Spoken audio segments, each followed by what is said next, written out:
sikianga aibu unapoimbia watu unaishi mahali hapo unapaonea aibu. Kuna mtu anaomba hicho kitu unachona ambacho huna.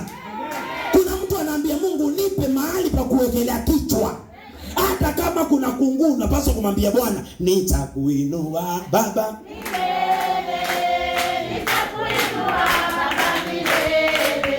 Asibesi.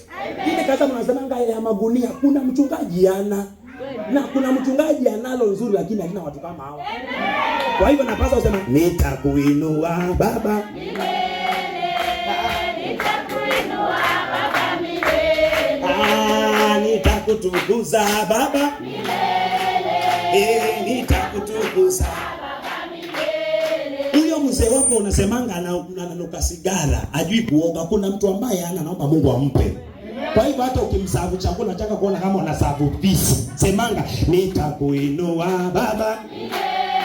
Mama siku nenda sahani kutoka jikoni. Baba milele. Unaenda buffet shika. Nitakutukuza Baba milele.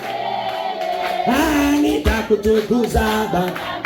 Ndicho ambacho unaona ukikidogo. Kuna mwenzako kwake ni ndoto ameomba muda mrefu. Ambia mwenzako nimebarikiwa. Sema amen. Hicho unachokidharau kwa mtu mwingine ni dhahabu. Ninakuja nikwambie shukuru kwa kila jambo. Kwa maana leo hii unaenda kufanyika moto wa Yesu. Yesu. Hata ninapoona washirika wa reverse call nasemanga nitakuinua Baba milele. Kuna pastor ana wa reverse call. Nitakutukuza Baba milele. Nitakutukuza Baba milele. Kuna mtu ana sema amen. Mmoja akaniambia washirika wako ndio wamatuta, nikamwambia nitamuinua Yesu. Nitamuinua Baba milele. Kanisa lako limejaa masengeni, nikamwambia nitakuinua Yesu. Nitakuinua Baba milele. Sema amen. Sema amen.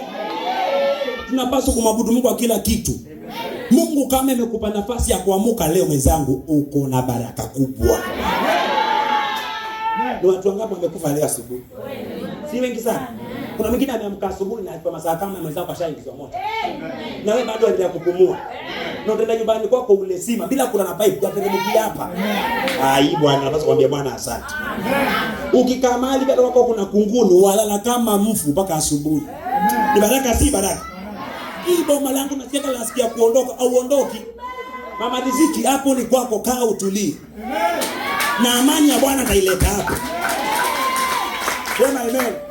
Hii ndio inanichokesha au mzee ni wako mwenzangu shikilia mikono miwili hakuna mahali anapoenda. Nasema ni wako na nani na mtu shika vizuri. Maandiko yanasema shika kile kinachosema nini? Usipokonywe. Ukishika baya mwenzako kesho ni Valentine wanaweza bila na kina Mwanaisha. Upo. Ukitoka hapa kaongea vizuri unaletwa maua kesho. Wale mnao, sema amina. Amen. Sasa tuko video yetu livyo kama sisi mtatu. Ani masikia Simon na nani? We, ako nyumbani bali. Mtu 500 pale bali. We.